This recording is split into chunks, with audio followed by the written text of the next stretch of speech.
하나님 말씀 보겠습니다. 하나님의 말씀은 예레미야 37장 16절에서 21절 말씀 같이 보겠습니다. 예레미야가 뚜껑 씌운 웅덩이에 들어간 지 여러 날 만에 시드기야 왕이 사람을 보내어 그를 이끌어내고 왕궁에서 그에게 비밀이 물어 이르되 여호와께로부터 받은 말씀이 있느냐? 예레미야가 대답하되 있나이다. 또 이르되 왕이 바벨론의 왕의 손에 넘겨지리이다. 예레미야가 다시 시드기야 왕에게 이르되 내가 왕에게나 왕의 신하에게나 이 백성에게 무슨 죄를 범하였기에 나를 오게 가두었나이까? 바벨론의 왕이 와서 왕과 이 땅을 아니하리라고 예언한 왕의 선지자들이 이제 어디 있나이까? 내 주 왕이여, 이제 청하건대 내가 들으시며 나의 탄원을 받으사 나를 서기관 요나단의 집으로 돌려보내지 마옵소서. 내가 거기에서 죽을까 두려워하나이다. 이에 시드기야 왕이 명령하여 예레미야를 감옥들에 두고 떡 만드는 자의 거리에서 매일 떡 한 개씩 그에게 주게 하며 성중에 떡이 떨어질 때까지 이르리라. 예레미야가 감옥들에 머무니라. 아멘.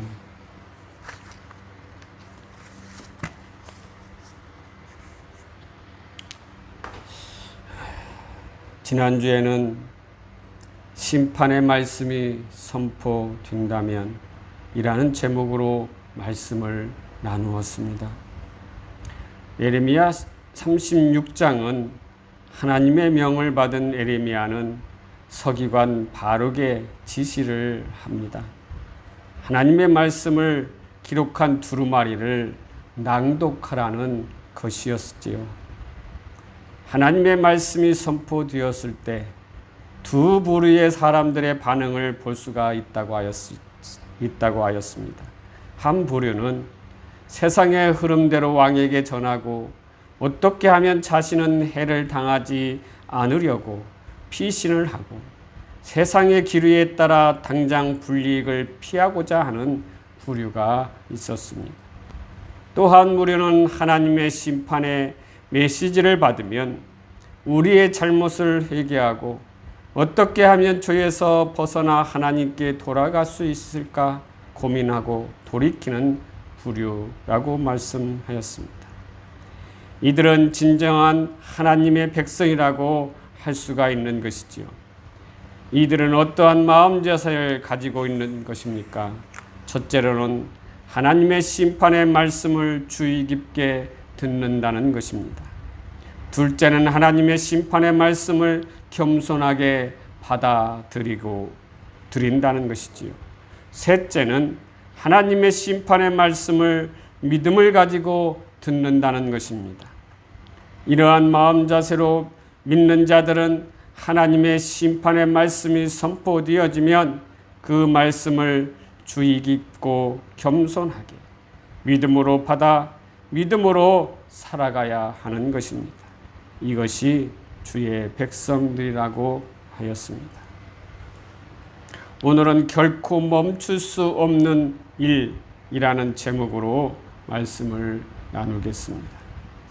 말씀을 나누기에 앞서 질문 하나 해보겠습니다. 여러분은 교회를 다닌다고 하는데 그러니까 교회에 나와서 설교도 듣고 여러 가지 봉사도 하고 맡은 일들을 열심히 하고 있습니다. 그런데 이러한 일들이 종교적인 일을 하고 있는 것입니까? 아니면 하나님의 자녀로 구원받은 성도로서의 일입니까? 아니면 억지로 많은 사람들이 보니까 남에게 보여주기 위해서 자신을 드러내기 위한 일입니까? 아니면 하나님 앞에서 행하는 일을 하고 있는 것입니까? 그러니까 남들이 알아주든 알아주지 않든 상관없이 최선을 다하여 하나님 앞이라고 생각하고 믿음으로 교회 생활을 하고 있습니까? 여러분들은 종교인으로서 종교의 일을 하고 있는 것입니까? 아니면 하나님의 백성으로, 성도로 구원받은 자로서 하나님의 말씀에 의해서 일을 하고 생활하고 있느냐 하는 것입니다. 이것은 여러분의 행위와 행동을 그리고 보여지는 모습을 보면 어느 정도 종교인인가 아니면 예수 믿는 성도인가를 구분할 수가 있습니다. 그 구분은 양과 염소를 구분하는 것과 같습니다.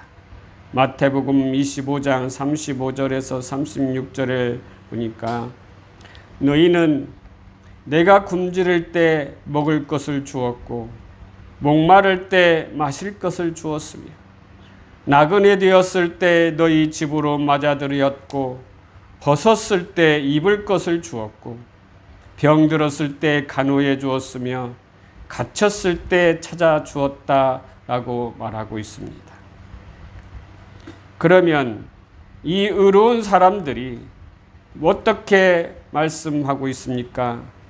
주님, 언제 우리가 주님이 굶주리신 것을 보고 음식을 대접하였으며 목마른 것을 보고 마실 것을 드렸습니까?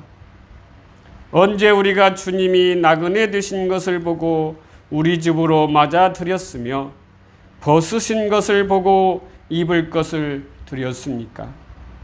또 언제 우리가 주님이 병드신 것을 보고 간호해 드렸으며 갇혔을 때 찾아갔습니까? 하고 말을 합니다.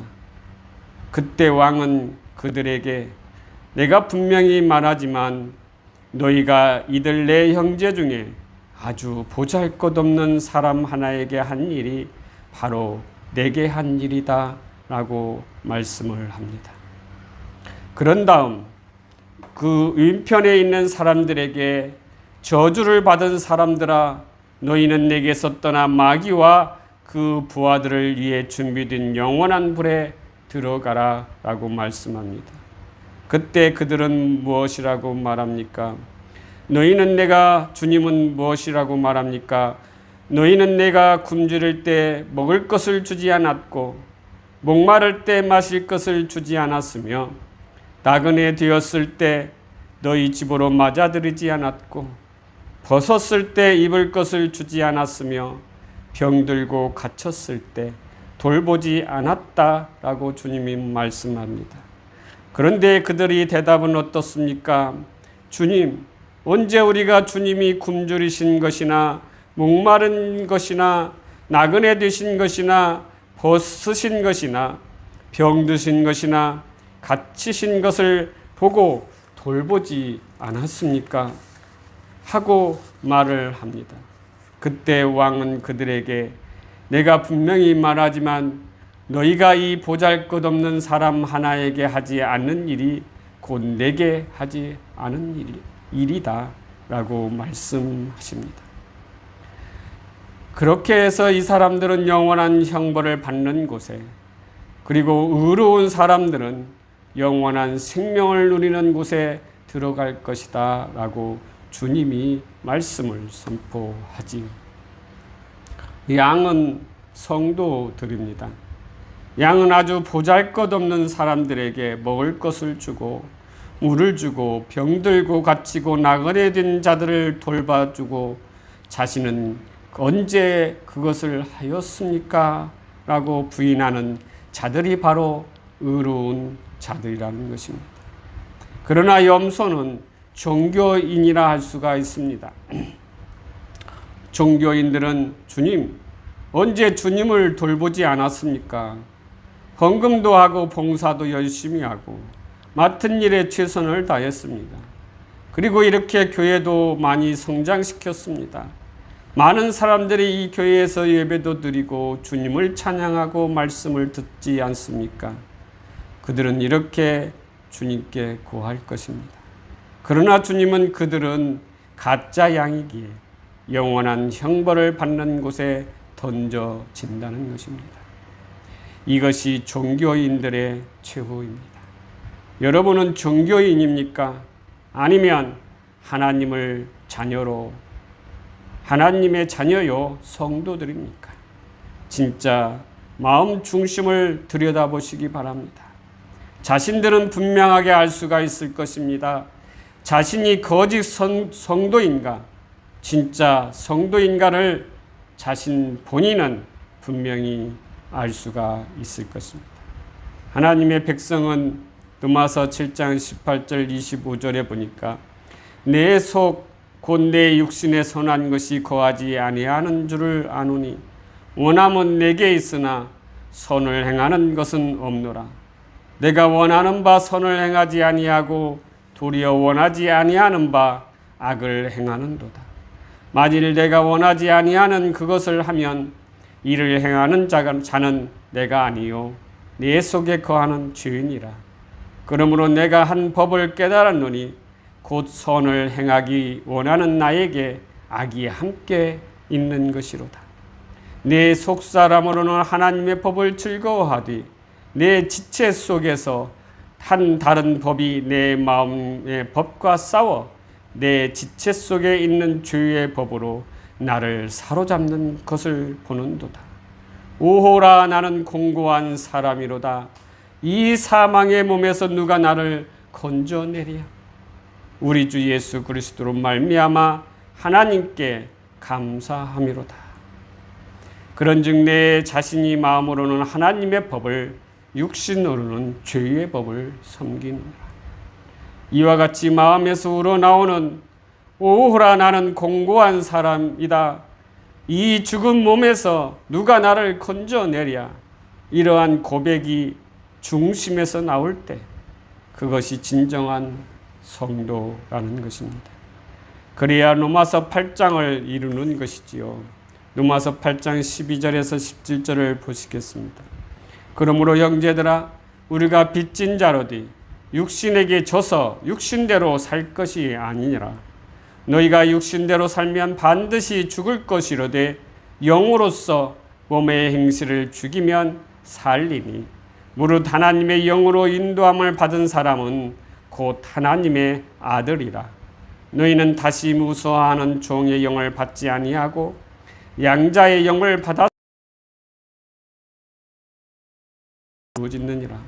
성령이 친히 우리의 영과 더불어 우리가 하나님의 자녀인 것을 증언하나니 자녀이면 또한 상속자 곧 하나님의 상속자요 그리스도와 함께한 상속자니 우리가 그와 함께 영광을 받기 위하여 고난도 함께 받아야 할 것이니라.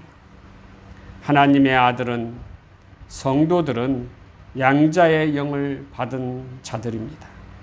우리가 잘나서 쟁취하는 것이 아니라 성령이 친히 하나님의 영으로 인도해 주시기 때문입니다. 이들이 하나님의 아들이요 하나님의 아들은 하나님을 아빠, 아버지라고 부를 수가 있는 것입니다. 그러므로 주님이 고난을 받으신 것처럼 저와 여러분도 고난도 함께 받아야 한다는 것입니다. 그리고 성도는 주님과 접붙인 자들입니다. 접붙인 자들은 주님이 하신 일을 할 수 있습니다. 주님의 성품을 받는 것입니다. 주님이 열매를 맺는 것처럼 접붙인 가지에서도 같은 열매를 맺을 것입니다. 그러면 주님이 우리에게 명령하시고 주님이 우리에게 부탁을 하신 말씀이 무엇입니까? 서로 사랑하라. 그러면 나의 제자인 줄 안다고 하십니다. 그런데 교회에서 사랑이라는 단어가 정말로 실행되고 있는 것입니까? 교회에서 권력에 따라 재산에 따라 차별화되고 교회를 이끌어가는 지도자들은 이것을 이용하고 권력에 붙어 처신하는 자들이 전형적인 종교 지도자라고 할 수 있습니다. 말씀에 의해서 교회가 살아야 하는 것인데 그렇지 않고 종교에 의해서 교회가 살아간다면 이는 영원히 꺼지지 않는 불에 들어간다는 것입니다. 그러므로 저와 여러분은 이 세대의 교회상을 돌아보고 종교인인가 아니면 하나님을 믿는 성도인가를 잘 판단하여 진정한 하나님의 성도, 하나님의 자녀가 되어야 하는 것입니다. 그러면 본문으로 돌아와 36장에서는 에레미야의 예언의 두루마리 기록과 선포, 여호야김의 두루마리 소각 사건을 말씀한 내용에 이어서 오늘은 37장 말씀을 들어가겠습니다. 37장 1절에서 10절은 시드기야 시대로 돌아와 예루살렘의 함락 위기에 직면한 시드기야가 하나님께서 예루살렘을 구원하도록 기도해 줄 것을 에레미야에게 요청한 사실과 그에 대한 에레미야의 답변의 말씀입니다. 그리고 37장 11에서 21절 말씀은 에레미야의 투옥과 시드기야의 첫 대면의 내용이 기록되어 있는 것을 볼 수 있습니다. 오늘 본문 37장의 배경이 되고 있는 시드기야 왕 말기 유다의 상황은 대단히 급박한 상황이었습니다. 예루살렘을 제외한 모든 성읍이 바벨론에게 함락되고 예루살렘조차 위태로운 국가적인 위기 상황에서 에레미야는 하나님의 명령에 따라 예루살렘 함락을 선포합니다. 이에 에레미야의 대적들은 에레미야의 바벨론에 항복할 것을 권유했던 그를 바벨론의 첩자로 몰아 합법적으로 처단하려고 하였던 것이지요. 그러나 이처럼 절대절명의 위기 속에서 에레미야는 하고자 하는 일을 계속하였습니다. 그것은 하나님의 말씀을 애곡되지 않고 전하는 것이었습니다. 그러므로 시드기야 왕은 대면하는 자리에서도 그는 왕이 포로가 되어 바벨론 왕을 볼 것이라는 예언을 하였던 것입니다. 이와 같이 어떠한 상황에서도 하고자 하는 일을 결코 멈출 수 없는 것입니다. 그 멈출 수 없는 하나님의 일은 무엇입니까? 본문을 통해서 살펴보면은 첫째, 하나님의 말씀을 선포하고 전하는 일은 결코 멈출 수 없습니다. 에레미야는 강한 성격의 소유자가 아니었습니다. 그리고 선지자의 신분으로 심한 내적 고민과 좌절감을 가졌던 선지자였습니다. 그러나 본문에서는 목숨을 내걸고 강력하게 시드기야 왕의 파멸을 경고하고 있었던 것입니다. 이는 하나님의 말씀을 전하는 일에 있어서 자신의 목숨도 아끼지 아니하고 말씀을 선포하는 일에 결코 멈출 수 없다는 것을 보여주고 있는 것입니다. 둘째는 진리를 선포하는 일에 있어서 결코 멈출 수 없다는 것입니다. 에레미야가 선민 이스라엘 백성들에게 계속하여 외쳤던 메시지는 애굽에 기대지 말고 바벨론에 항복하라는 것이었습니다. 만약 이 말씀을 듣지 않으면 하나님께서 세우신 바벨론 왕에 의해 남유다가 멸망당할 것이다 강조하고 있는 것이지. 비록 하나님의 명령에 의해서 했지만 이렇게 예언하는 것은 당시에는 매국노요 바벨론의 첩자로 오해받을 수밖에 없었던 것입니다. 그럼에도 불구하고 에레미야는 매국노라는 누명을 쓰고 끝까지 예언을 중지하지 않고 진리를 선포하는 일에 멈추지 않았다는 것입니다. 그러므로 성도는 진리를 선포하는 일에 있어서 어떠한 고통도 심지어 죽음까지도 두려워하지 않고 결코 멈추어서는 안 된다는 것입니다. 세 번째는 믿음으로 행하는 일은 결코 멈춰서는 안 된다는 것입니다. 하나님의 뜻을 전하고 그 뜻대로 살아가는 것을 사단은 항상 방해를 하고 있습니다. 때로는 유혹으로, 때로는 질병으로, 때로는 죽음과 고통으로 하나님의 백성들을 위협하고 방해하고 있습니다. 그럼에도 하나님의 약속을 믿고 의지하여 흔들리지 않는 성도가 되어야 하는 것입니다. 믿음으로 하나님의 말씀을 선포하고 말씀을 살아내야 하는 것입니다. 이것을 결코 멈춰서는 안 되는 것이지요. 사랑하는 성도 여러분, 에레미야처럼 결코 어떠한 고난과 어려움이 와도 하나님의 말씀을, 하나님의 일을 결코 멈추지 않았던 것처럼 저와 여러분도 하나님을 절대적으로 신뢰하고 믿음으로 말씀을 전하는 일과 하나님께서 명령한 그 명령을 살아내는 일에 있어서 결코 멈추어서는 안 된다는 것이지요. 그러므로 항상 주님 곁에서 성령의 인도하심 따라 우리는 주님의 일들을 행해야 하는 것이지요. 그러므로 우리는 그것을 위해서 늘 어떠한 어려움도 어떠한 고난에서도 이것을 이길 수 있기를 주님의 이름으로 기원합니다. 기도하시겠습니다.